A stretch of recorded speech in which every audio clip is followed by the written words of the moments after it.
வணக்கம். டிடி தமிழ் செய்திகளுக்காக ஜெயா ராஜசேகரன். தலைப்புச் செய்திகள். பிரான்ஸ், அமெரிக்கா நாடுகளில் சுற்றுப்பயணத்தை வெற்றிகரமாக முடித்துக் கொண்டு தாயகம் புறப்பட்டார் பிரதமர் நரேந்திர மோடி.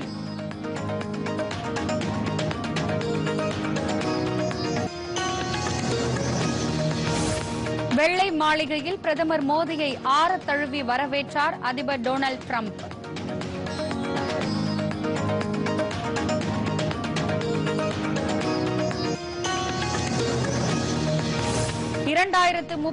ஆண்டுக்குள் இருதரப்பு வர்த்தகத்தை $500 பில்லியன் உயர்த்த அமெரிக்கா ஒப்புதல். பிரதமர் நரேந்திர மோடி தகவல்.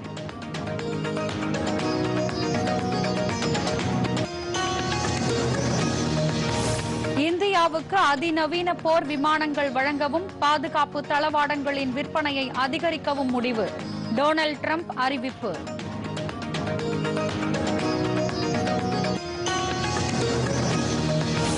புல்வாமா பயங்கரவாத தாக்குதல் தினம். இன்னுயிர் ஈந்த வீரர்களுக்கு பிரதமர் உள்ளிட்ட தலைவர்கள் மரியாதை.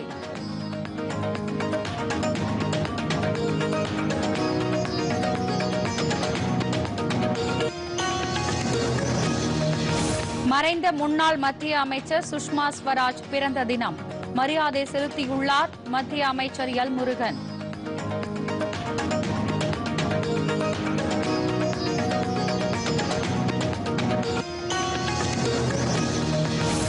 அனைவருக்கும் சொந்த வீடு கனவு திட்டத்தை நனவாக்க தமிழக அரசு நடவடிக்கை. முதலமைச்சர் மு.க. ஸ்டாலின் பேச்சு.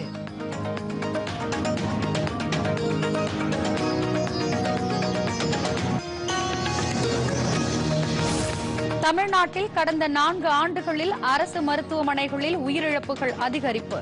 பாஜக மாநில தலைவர் அண்ணாமலை குற்றச்சாட்டு.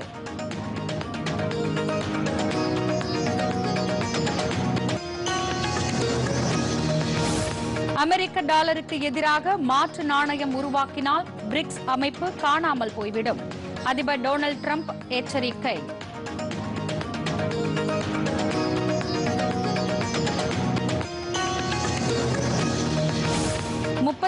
வது தேசிய விளையாட்டுப் போட்டிகள் இன்றுடன் நிறைவு பெறுகிறது.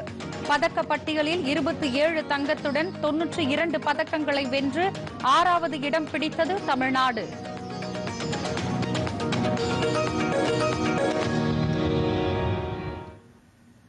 விரிவான செய்திகள்.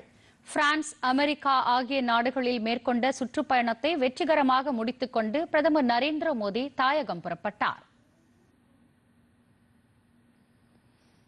பிரான்ஸ் பயணத்தை முடித்துக் கொண்டு அமெரிக்கா சென்ற பிரதமர் நரேந்திர மோடி நேற்று வெள்ளை மாளிகைக்கு சென்றபோது அதிபர் டொனால்டு டிரம்ப் அவரை ஆறத் தழுவி வரவேற்றார். அப்போது அமெரிக்க அதிபர் தேர்தலில் அமோக வெற்றி பெற்று வரலாறு படைத்துள்ள டிரம்புக்கு பிரதமர் வாழ்த்து தெரிவித்தார். இதனைத் தொடர்ந்து இரு தலைவர்களும் முக்கிய பேச்சுவார்த்தை நடத்தினர். இதில் பல முக்கிய முடிவுகள் எடுக்கப்பட்டன. இந்தியாவுக்கும் அமெரிக்காவுக்கும் இடையிலான பாதுகாப்பு கூட்டாண்மையை மேலும் வலுப்படுத்த இரு தலைவர்களும் ஒப்புக்கொண்டனர். குறிப்பாக பயங்கரவாதம், எல்லை தாண்டிய பயங்கரவாதம் ஆகியவற்றை முறியடிக்க இணைந்து செயல்படுவது என இந்த பேச்சுவார்த்தையில் முடிவு செய்யப்பட்டது. பேச்சுவார்த்தைக்கு பின்னர் இரு தலைவர்களும் செய்தியாளர்களை கூட்டாக சந்தித்தனர். அப்போது ரஷ்யா உக்ரைன் போரை முடிவுக்கு கொண்டு வந்து அமைதியை நிலைநாட்ட அதிபர் டிரம்ப் மேற்கொண்டு வரும் முன்முயற்சி குறித்து பிரதமர் மகிழ்ச்சி தெரிவித்தார். இந்தியா ஒரு நடுநிலை நாடு என உலகம் கருதுவதாகவும், ஆனால் இந்தியா அமைதியின் பக்கம் நிற்கும் நாடு என்று மோடி கூறினார்.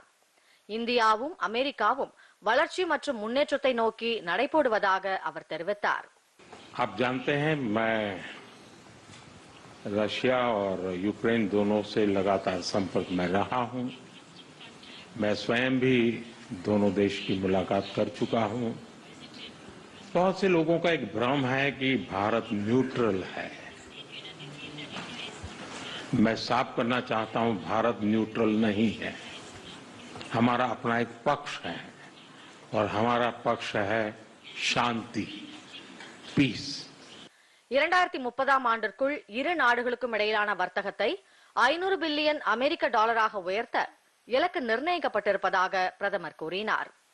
இந்தியாவின் எரிசக்தி பாதுகாப்பை உறுதி செய்ய எண்ணெய் மற்றும் எரிவாயு வர்த்தகத்தை வலுப்படுத்த முடிவு செய்திருப்பதாகவும், எரிசக்தி உள்கட்டமைப்பு காரணமாக முதலீடு அதிகரிக்கும் என்றும் நரேந்திர மோடி நம்பிக்கை தெரிவித்தார். 2030 तक 2 गुना से भी अधिक बढ़ाकर $500 बिलियन तक पहुंचाने का लक्ष्य निर्धारित किया है. हमारी टीमें एक पारस्परिक लाभकारी ट्रेड एग्रीमेंट को शीघ्र संपन्न करने पर काम करेगी. செய்தியாளர்களிடம் பேசிய அமெரிக்க அதிபர் டொனால்ட் ட்ரம்ப் பிரதமர் நரேந்திர மோடி தமது நீண்ட நாளைய நண்பர் என்றும் அவர் மிகப்பெரிய தலைவர் என்றும் புகழாரம் சூட்டினார். அமெரிக்காவிடமிருந்து எண்ணெய் மற்றும் எரிவாயுவை இந்தியா கொள்முதல் செய்யும் என தெரிவித்த அவர் பாதுகாப்பு ஒத்துழைப்பை வலுப்படுத்த இரு நாடுகளும் ஒப்புக்கொண்டுள்ளன என்று கூறினார். இந்தியாவுக்கு ராணுவ தளவாடங்களின் விற்பனை அதிகரிக்க அமெரிக்கா முடிவு செய்துள்ளதாகவும் இந்தியாவுக்கு F-35 ரக போர் விமானங்களை வழங்க தீர்மானித்துள்ளதாகவும் ட்ரம்ப் கூறினார். மேலும் பல கோடி டாலர் மதிப்பிலான ராணுவ தளவாட விற்பனையை மேற்கொள்ளவும் ஒப்புக்கொள்ளப்பட்டுள்ளதாக அவர் தெரிவித்தார். மும்பை பயங்கரவாத தாக்குதலின் முக்கிய குற்றவாளியான தஹாவூர் ராணாவை இந்தியாவிடம் ஒப்படைக்க அமெரிக்கா முடிவு செய்திருப்பதாக அதிபர் ட்ரம்ப் தெரிவித்தார். In the U.S.-India trading relationship with the goal of signing an agreement, and we want a certain level playing field, which we really think we're entitled to, and he does also, in fairness. So we're going to work on that very hard, and we can make up the difference very easily with the deficit, with the sale of oil and gas, LNG, of which we have more than anybody in the world. The Prime Minister and I also reached an important agreement on energy that will restore the United States as a leading supplier of oil and gas to India. It will be hopefully their number one supplier. பிரதமர் நரேந்திர மோடி தமது அமெரிக்க பயணத்தை முடித்துக் கொண்டு தாயகத்திற்கு புறப்பட்டார். பிரதமர் நரேந்திர மோடியின் அமெரிக்க பயணம் India America நல்லுறவுக்கு இரு நாட்டு தலைவர்களும் முன்னுரிமை அளிப்பதை எடுத்துக்காட்டியிருப்பதாக வெளியுறவு அமைச்சகம் கூறியுள்ளது. வாஷிங்டனில் செய்தியாளர்களிடம் பேசிய வெளியுறவு செயலாளர் விக்ரம் மிஸ்ரி, உத்தி முதல் பாதுகாப்பு ஒத்துழைப்பு வரை பரஸ்பர உறவின் பல்வேறு அம்சங்கள் தலைவர்களின் பேச்சுவார்த்தையில் இடம்பெற்றிருந்ததாக கூறினார். பாதுகாப்பு, வர்த்தகம் மற்றும் பொருளாதார ஒத்துழைப்பு, தொழில்நுட்பம், எரிசக்தி பாதுகாப்பு, மக்களுக்கிடையிலான தொடர்புகள், பிராந்திய மற்றும் உலகளாவிய விஷயங்கள் குறித்து இந்த பயணத்தின் போது பேச்சுவார்த்தை நடந்ததாக அவர் குறிப்பிட்டார். Discussions covered a lot of ground. The entire gamut of the relationship ranging from strategic and security cooperation, defense, trade and economic engagement, technology, energy security and people-to-people linkages, as well as regional and global issues of concern were dealt with.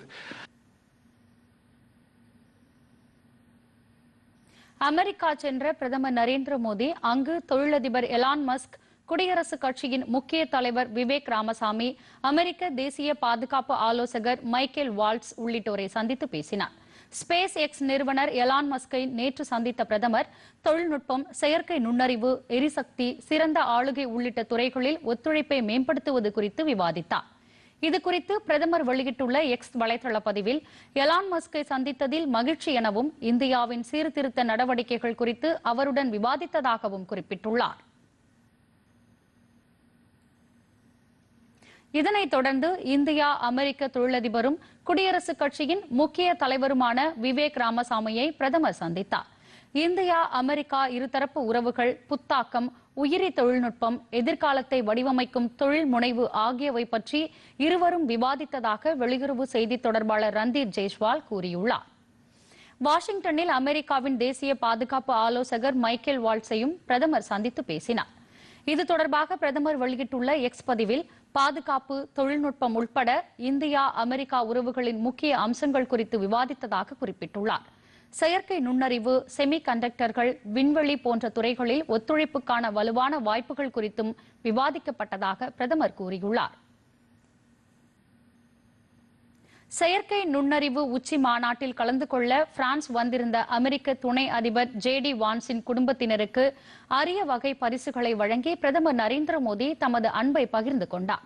எதிர்கால தலைமுறையினரான வான்ஸின் குழந்தைகளுக்கு சிந்தனையை தூண்டும் விளையாட்டு பொம்மைகளை பிரதமர் வழங்கினார். தாவரங்களிலிருந்து தயாரிக்கப்பட்ட வண்ணப்பூச்சுடன் கூடிய மரத்தாலான ரயில் பொம்மை தொகுப்பு, இந்திய நாட்டுப்புற ஓவியங்களின் அடிப்படையிலான புதிர் விளையாட்டு பெட்டகம், மரத்தால் அழகிய வேலைப்பாட்டுடன் வடிவமைக்கப்பட்ட ஆங்கில எழுத்து வரிசை தொகுப்பு ஆகியவற்றை பிரதமர் பரிசாக வழங்கினார். பிரான்ஸ் அதிபர் இம்மானுவேல் மேக்ரானுக்கும் முதல் பெண்மணி பிரிஜிட்டே மேக்ரானுக்கும் கலை நயத்துடன் உருவாக்கப்பட்ட பரிசுகளை பிரதமர் நரேந்திர மோடி வழங்கினார்.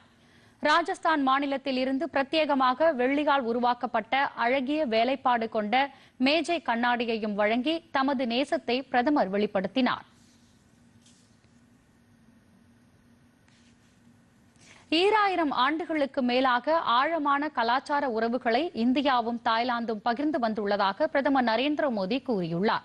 தாய்லாந்தில் ஏற்பாடு செய்யப்பட்டிருந்த ஆன்மீக கலாச்சார உரையாடல் நிகழ்ச்சியில் காணொலி மூலம் உரையாற்றிய அவர், இந்தியாவின் கிழக்கு நோக்கிய கொள்கையும் தாய்லாந்தின் மேற்கு நோக்கிய கொள்கையும் ஒன்றுக்கொன்று உறுதுணையாக பரஸ்பர முன்னேற்றம் மற்றும் வளர்ச்சியை ஊக்குவிப்பதாக கூறினார். இரு நாடுகளுக்கும் இடையிலான நட்புறவில் இந்த மாநாடு மற்றொரு வெற்றிகரமான அத்தியாயம் என்று பிரதமர் குறிப்பிட்டார். தாய்லாந்து வளமான கலாச்சாரம், வரலாறு மற்றும் பாரம்பரியம் கொண்டது என குறிப்பிட்ட பிரதமர், ஆசியாவின் பகிரப்பட்ட தத்துவ ஆன்மீக பாரம்பரியத்துக்கு இது அழகிய எடுத்துக்காட்டாக திகழ்கிறது என்று கூறினார். புல்வாமா பயங்கரவாத தாக்குதல் தினமான இன்று அதில் உயிரிழந்த வீரர்களுக்கு பிரதமர் நரேந்திர மோடி, உள்துறை அமைச்சர் அமித்ஷா ஆகியோர் மரியாதை செலுத்தியுள்ளனர். பிரதமர் நரேந்திர மோடி வெளியிட்டுள்ள சமூக வலைதள பதிவில் 2019ஆம் ஆண்டு புல்வாமாவில் தங்கள் இன்னுயிரை ஈந்த துணிச்சல் மிக்க வீரர்களுக்கு மரியாதை என்று கூறியுள்ளார். உயிர் நீத்த வீரர்களின் தியாகத்தையும் நாட்டுக்கு அவர்கள் காட்டிய அசைக்க முடியாத அர்ப்பணிப்பையும் வரும் தலைமுறையினர் ஒருபோதும் மறக்க மாட்டார்கள் என்று அவர் தெரிவித்துள்ளார்.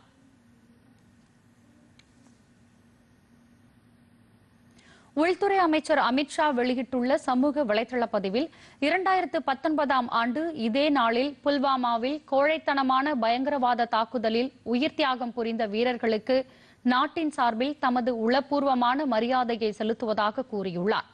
முழு மனித குலத்திற்கும் மிகப்பெரிய எதிரியாக இருக்கும் பயங்கரவாதத்திற்கு எதிராக உலகம் ஒன்று சேர்ந்துள்ளது என்று அவர் தெரிவித்துள்ளார். மத்திய தகவல் ஒலிபரப்புத்துறை இணையமைச்சர் எல் முருகன் வெளியிட்டுள்ள சமூக வலைதள பதிவில், நாட்டுக்காக தங்கள் இன்னுயிர்களை தியாகம் செய்த 40 துணிச்சல் மிக்க CRPF வீரர்களுக்கு மரியாதை செலுத்தியுள்ளார். அவர்களது தைரியம், அர்ப்பணிப்பு, தன்னலமற்ற தியாகம் ஆகியவை நமது உள்ளங்களில் என்றென்றும் நிலைத்திருக்கும் என அவர் கூறியுள்ளார். நமது தியாகிகளின் நினைவாக தலை வணங்கி மரியாதை செலுத்துவோம் என்று கூறியுள்ள அவர், பயங்கரவாதத்திற்கு எதிராக இந்தியா உறுதியுடன் நிற்கிறது என்றும் பாதுகாப்பான வலுவான தேசத்தை கட்டமைப்பதில் வீரர்களின் துணிச்சல் தொடர்ந்து நம்மை ஊக்குவிக்கும் என்று தெரிவித்துள்ளார்.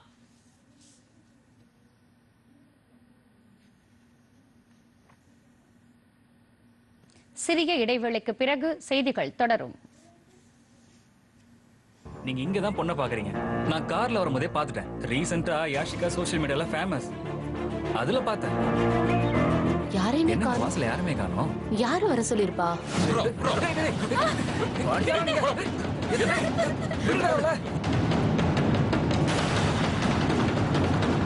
சார், நான் ஒரு முக்கியமான விஷயமா போயிட்டு இருக்கேன் சார். சரி, அந்த வேலையெல்லாம் அப்புறம் பார்த்துக்கலாம். இப்போ நான் என்னோட லைவ் லொகேஷனை அனுப்பி வைக்கிறேன். உடனே கிளம்பி வாங்க, உங்களை பார்க்கணும். சக்தி ஐபிஎஸ் திங்கள் முதல் வெள்ளி வரை இரவு 9:30க்கு உங்கள் டிடி தமிழில். செய்திகள் தொடர்கின்றன. அனைத்து மக்களின் சொந்த வீடு கனவு திட்டத்தை நனவாக்க தமிழக அரசு நடவடிக்கை எடுத்து வருவதாக முதலமைச்சர் மு க ஸ்டாலின் கூறியுள்ளார். சென்னை வர்த்தக மையத்தில் வீடுகள் விற்பனை கண்காட்சியை தொடங்கி வைத்து பேசிய அவர், தமிழ்நாட்டில் 48% மக்கள் நகர்ப்புறங்களில் வசிப்பதாக கூறினார். சென்னை நகரத்தை சுற்றியுள்ள மீஞ்சூர், திருவள்ளூர், திருமழிசை, மாமல்லபுரம், செங்கல்பட்டு, காஞ்சிபுரம், மறைமலை நகர், ஸ்ரீபெரும்புதூர், பரந்தூர் பகுதிகளில் நிலையான வளர்ச்சியை ஏற்படுத்த புது நகர வளர்ச்சி திட்டங்கள் தயாரிக்கப்பட்டு வருகிறது என்ற தகவலை முதலமைச்சர் தெரிவித்தார். சென்னையை சேர்ந்த 12 ஏரிகள், குளங்களை மேம்படுத்தி சுற்றுச்சூழலுக்கு பாதிப்பு இல்லாத பகுதிகளாக மாற்றப்பட்டுள்ளதாகவும் அவர் தெரிவித்தார். செங்கல்பட்டு, மாமல்லபுரம் ஆகிய இடங்களில் புதிய பேருந்து முனையங்கள் அடுத்த ஆண்டு அமைக்கப்படும் என்றும் முதலமைச்சர் தெரிவித்தார். கோவை, மதுரை, ஓசூர், திருச்சி, சேலம் உள்ளிட்ட 136 நகரங்களுக்கான திட்டங்கள் தீட்டப்பட்டு வருகின்றன என்றும் கோவை, மதுரைக்கான முழுமையான திட்டம் அடுத்த மாதத்திற்குள் வெளியிடப்படும் என்றும் அவர் தெரிவித்தார். கட்டடங்களை கட்டுவதற்கு ஒற்றை சாளர முறையில் அனுமதி வழங்கப்பட்டு வருகிறது என்று கூறிய முதலமைச்சர் மு.க.ஸ்டாலின், மனை கட்டட விண்ணப்பங்களுக்கான ஒப்புதல் விரைவாக வெளிப்படையாக வழங்கப்படுகிறது என்றும் தெரிவித்தார். மாதவரம் மற்றும் குத்தம்பாக்கம் ஆகிய இடங்கள்ல 3 புதிய புறநகர் பேருந்து முனையங்களை உருவாக்கி இருக்கிறோம். குத்தம்பாக்கம் பேருந்து முனையம் விரைவில் மக்களுடைய பயன்பாட்டிற்கு வர இருக்கு. சென்னை பெருநகர மண்டல போக்குவரத்து தேவைகளை கருத்திலே கொண்டு தமிழ்நாட்டின் நீண்டகால வளர்ச்சிக்கான இலக்கை அடைகிற வகையில செங்கல்பட்டு மற்றும் மாமல்லபுரத்தில் நவீன போக்குவரத்து முனையங்கள் அடுத்த ஆண்டு திறக்கப்பட இருக்கு. மறைந்த முன்னாள் மத்திய அமைச்சர் சுஷ்மா ஸ்வராஜ் பிறந்த தினத்தையொட்டி அவருக்கு மத்திய தகவல் ஒலிபரப்புத்துறை இணையமைச்சர் எல் முருகன் மரியாதை செலுத்தியுள்ளார். சமூக ஊடக வலைதள பதிவில் மத்திய அரசில் பல்வேறு பொறுப்புகளில் அர்ப்பணிப்புடன் பணியாற்றியவர் சுஷ்மா ஸ்வராஜ் என்று அமைச்சர் முருகன் கூறியுள்ளார். வெளியுறவுத்துறை அமைச்சராக இருந்தபோது இந்திய வம்சாவழியினருக்கு அவர் செய்த உதவிகள் என்றும் மறக்க முடியாதவை எனவும் அவர் கூறியுள்ளார். அரசியல் தலைவராக அவரது மகத்தான பங்களிப்பு வருங்கால தலைமுறையினர் அறிந்து கொள்வதற்காக வரலாற்றின் பக்கங்களில் பொறிக்கப்பட்டுள்ளது என்று அமைச்சர் எல் முருகன் தெரிவித்துள்ளார்.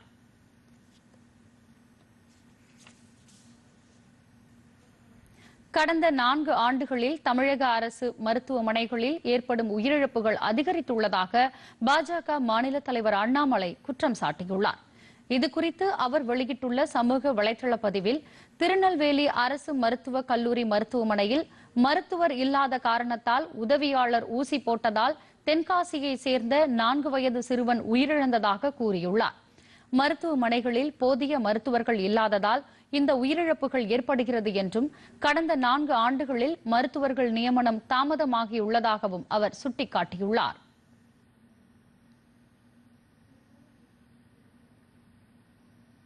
இனி வருவது மாநில செய்திகள்.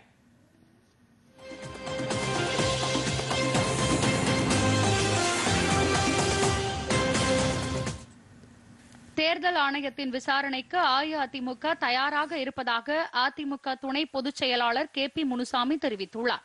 கிருஷ்ணகிரியில் செய்தியாளர்களிடம் பேசிய அவர், தமிழகத்தில் பெரிய கட்சியான அஇஅதிமுக விமர்சனங்களை சந்திப்பது ஒன்றும் புதிதல்ல என்றும், தேர்தல் ஆணையம் அதிமுக மனு மீது விசாரணை செய்யலாம் என்ற உயர்நீதிமன்றத்தின் உத்தரவை மதித்து நாங்களும் வழக்கை சந்திப்போம் என்றார். மேலும் அஇஅதிமுக எடப்பாடி பழனிசாமி தலைமையில் ஒற்றுமையாக இருப்பதாகவும், இதில் குழப்பத்தை ஏற்படுத்த சில கட்சியினர் முயற்சி மேற்கொண்டு வருகின்றனர் என்றும் குற்றம் சாட்டினார்.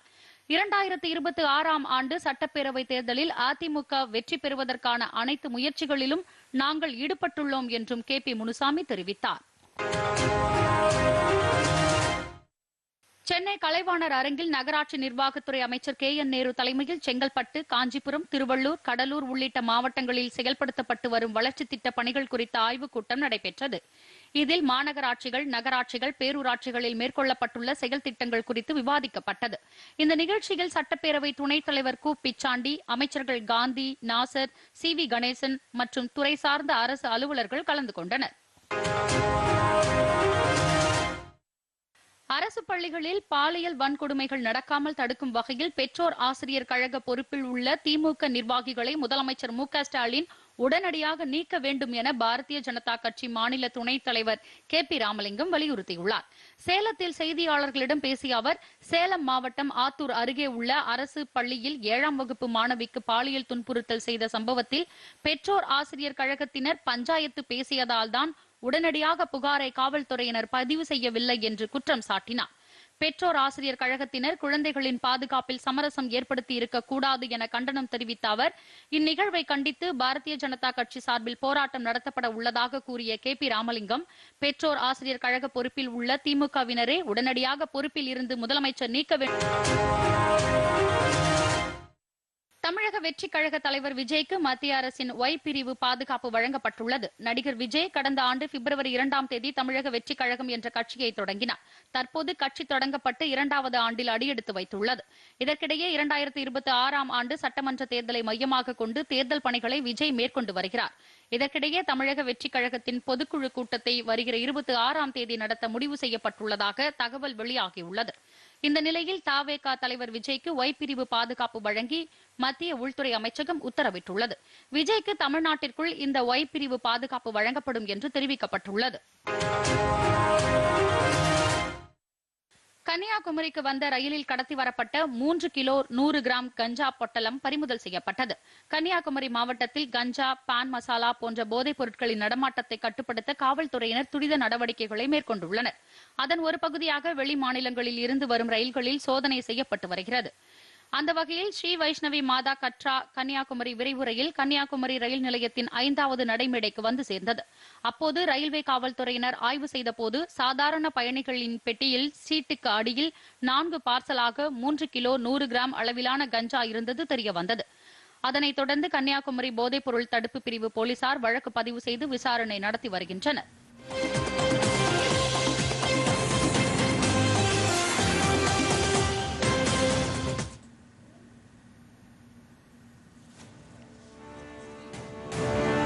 அங்க வந்து பார்த்தா திட்டு, இங்க தொட்டா திட்டு. ஃபீஸ் பள்ளி கல்லூரிக்கு இது கட்டணும், கட்டணம் கட்ட முடியல, வேற வழியும் இல்லை. அவளுக்கிட்ட போய் ஐ லவ் யூன்னு சொல்லிட்டோம்.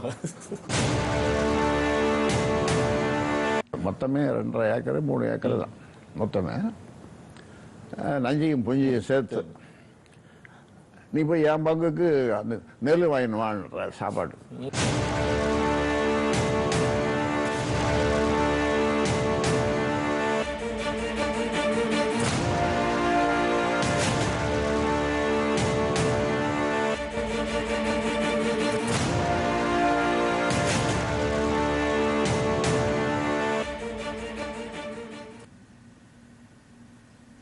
இனி வருவது வணிகச் செய்திகள்.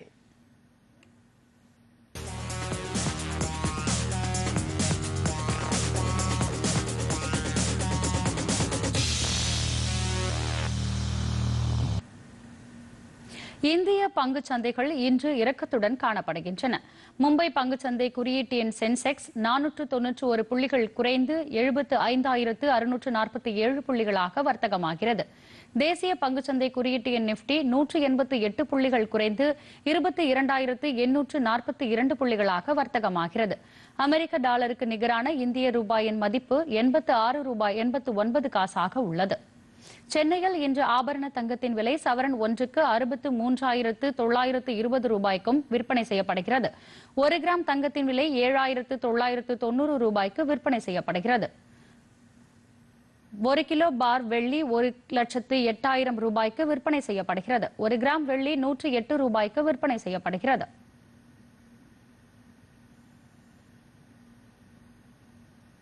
பெட்ரோல் விலை லிட்டர் ஒன்றுக்கு 100 ரூபாய் 80 காசுக்கும் 1 லிட்டர் டீசல் 92 ரூபாய் 39 காசுக்கும் விற்பனையாகிறது. இனி வருவது உலகச் செய்திகள்.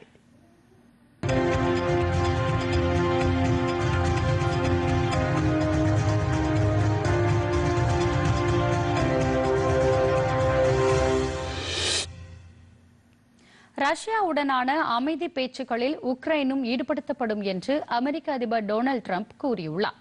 அமெரிக்கா, ரஷ்யா ஆகிய நாடுகளின் அதிகாரிகள் மியூனிச்சில் இன்று சந்திக்க உள்ள நிலையில் இதற்கு உக்ரைனும் அழைக்கப்பட்டதாக அவர் தெரிவித்தார். சுமார் 3 ஆண்டு காலமாக நீடித்து வரும் ரஷ்யா உக்ரைன் போரை முடிவுக்கு கொண்டு வருவதற்கான அமைதி பேச்சுக்களில் உக்ரைன் சேர்க்கப்பட மாட்டாது என்ற செய்திகள் வலம் வந்த நிலையில் இந்த முக்கிய அறிவிப்பை டிரம்ப் வெளியிட்டுள்ளார். இது தொடர்பான அமெரிக்க வெளியுறவு அமைச்சர் மார்க்கோ ரூபியோ உக்ரைன் வெளியுறவு அமைச்சர் ஆண்ட்ரி சிபியாவுடன் பேசியுள்ளதாகவும் போருக்கு தீர்வு காண துணிச்சலான ராஜ்ய நடவடிக்கைகள் அவசியம் என்றும் வலியுறுத்தியதாகவும் செய்திகள் தெரிவிக்கின்றன. இதனிடையே அமெரிக்க டாலருக்கு எதிராக மாற்று நாணயத்தை உருவாக்க முயற்சித்தால் பிரிக்ஸ் அமைப்பு காணாமல் போய்விடும் என்று அமெரிக்க அதிபர் டொனால்டு டிரம்ப் எச்சரிக்கை விடுத்துள்ளார். இந்த முயற்சியை மேற்கொள்ளும் நாட்டுக்கு எதிராக 100 வரி விதிக்கப்படும் என்றும் அவர் கூறியுள்ளார். அமெரிக்க பொருட்களுக்கு வரி விதிக்க உத்தேசித்துள்ள இதர நாடுகளுக்கு எதிர்வரி விதிக்கும் ஒப்பந்தத்தில் கையெழுத்திட்ட பின்னர் இந்த எச்சரிக்கையை டிரம்ப் விடுத்துள்ளார். உலக அளவில் ஊழல் தலைவிரித்தாடும் நாடுகளின் பட்டியலில் பாகிஸ்தானும் ஒன்று என பன்னாட்டு வெளிப்படைத்தன்மை ஆய்வறிக்கையில் கூறப்பட்டுள்ளது. பாகிஸ்தானில் அரசு துறை, நீதித்துறை, சமூகம் என அனைத்து மட்டங்களிலும் ஊழல் கரைபடிந்துள்ளதாக அதில் தெரிவிக்கப்பட்டுள்ளது. இந்த அறிக்கையின் 2024ஆம் ஆண்டுக்கான ஊழல் குறியீட்டு எண் பட்டியலில் மொத்தமுள்ள 180 நாடுகளில் பாகிஸ்தான் 135வது இடத்தில் உள்ளது. கடந்த 2022ஆம் ஆண்டு அப்போதைய பிரதமராக இருந்த இம்ரான்கானை அந்நாட்டின் தேர்தல் ஆணையம் தகுதி நீக்கம் செய்தது. இதனைத் தொடர்ந்து அடுத்த 2 ஆண்டுகளில் ஷெரீப் அரசும் இதேபோல் ஊழல் புகாரில் சிக்கியது என்றும் அந்த ஆய்வறிக்கையில் குறிப்பிடப்பட்டுள்ளது. மேலும் இதுபோன்ற ஆளும் தரப்பினரின் ஊழல் முறைகேடுகளால் நாட்டின் பொருளாதாரம் சீர்கெட்டதாக தெரிவித்துள்ளதுடன் ஊழல்கள் மலிந்ததால் நலவாழ்வு உள்ளிட்ட மக்களின் அடிப்படை தேவைகளை நிறைவேற்ற முடியாமல் அரசு தடுமாறுவதாகவும் அதில் குறிப்பிடப்பட்டுள்ளது.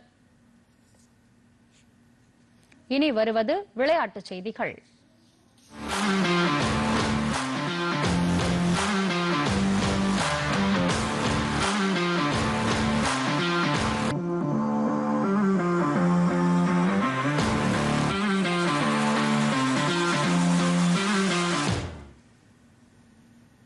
கடந்த மாதம் 28ஆம் தேதி உத்தராகண்ட் மாநிலத்தில் பிரதமர் நரேந்திர மோடியால் தொடங்கப்பட்ட 38வது தேசிய விளையாட்டுப் போட்டிகள் இன்று நிறைவடைகின்றன. பதக்கப்பட்டியலில் 68 தங்கம், 26 வெள்ளி, 27 வெண்கலப் பதக்கங்களுடன் 121 பதக்கங்களை வென்று முப்படை அணி முதலிடத்தை பிடித்துள்ளது. மகாராஷ்டிரா 2ஆம் இடத்தையும் ஹரியானா 3வது இடத்தையும் பிடித்துள்ளன. தமிழ்நாடு அணி 27 தங்கம், 30 வெள்ளி, 35 வெண்கலத்துடன் 92 பதக்கங்களை வென்று 6வது இடத்தை பிடித்துள்ளது. ஹல்துவானியில் உள்ள சர்வதேச விளையாட்டு வளாகத்தில் இன்று பிற்பகல் 2 மணிக்கு நடைபெறும் நிறைவு விழா நிகழ்ச்சியில் மத்திய உள்துறை அமைச்சர் அமித்ஷா சிறப்பு விருந்தினராக கலந்து கொள்கிறார். இந்த விளையாட்டுப் போட்டிகளில் 38 வகையான விளையாட்டுகளில் வீரர்கள் மற்றும் வீராங்கனைகள் தங்களது திறனை வெளிப்படுத்தினார்கள்.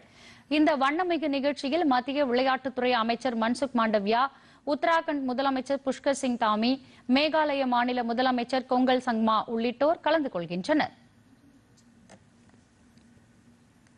மீண்டும் தலைப்புச் செய்திகள். பிரான்ஸ், அமெரிக்கா நாடுகளில் சுற்றுப்பயணத்தை வெற்றிகரமாக முடித்துக் கொண்டு தாயகம் புறப்பட்டார் பிரதமர் நரேந்திர மோடி.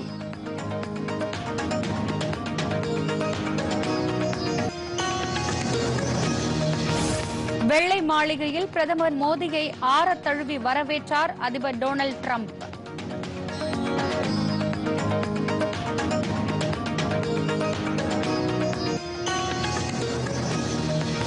$2030 ஆண்டுக்குள் இருதரப்பு வர்த்தகத்தை $500 பில்லியன் உயர்த்த அமெரிக்கா ஒப்புதல். பிரதமர் நரேந்திர மோடி தகவல்.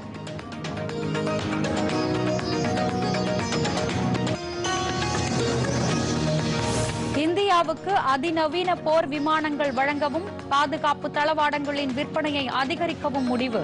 டொனால்டு டிரம்ப் அறிவிப்பு.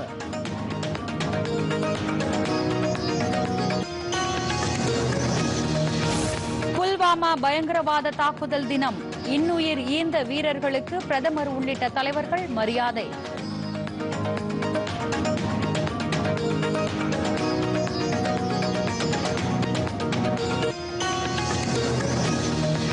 மறைந்த முன்னாள் மத்திய அமைச்சர் சுஷ்மா ஸ்வராஜ் பிறந்த தினம். மரியாதை செலுத்தியுள்ளார் மத்திய அமைச்சர் எல் முருகன்.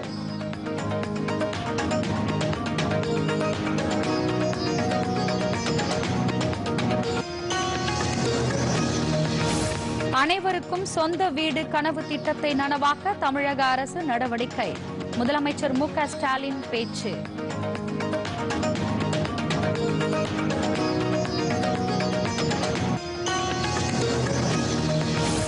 தமிழ்நாட்டில் கடந்த 4 ஆண்டுகளில் அரசு மருத்துவமனைகளில் உயிரிழப்புகள் அதிகரிப்பு.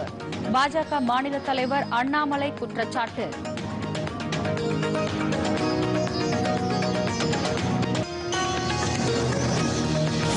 அமெரிக்க டாலருக்கு எதிராக மாற்று நாணயம் உருவாக்கினால் பிரிக்ஸ் அமைப்பு காணாமல் போய்விடும். அதிபர் டொனால்டு டிரம்ப் எச்சரிக்கை.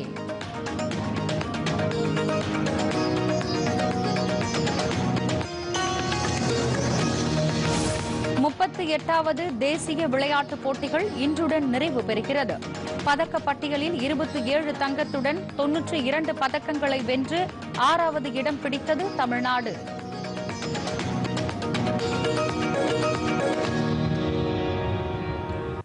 இத்துடன் செய்திகள் நிறைவடைந்தன. மீண்டும் செய்திகள் மாலை 5 மணிக்கு. வணக்கம்.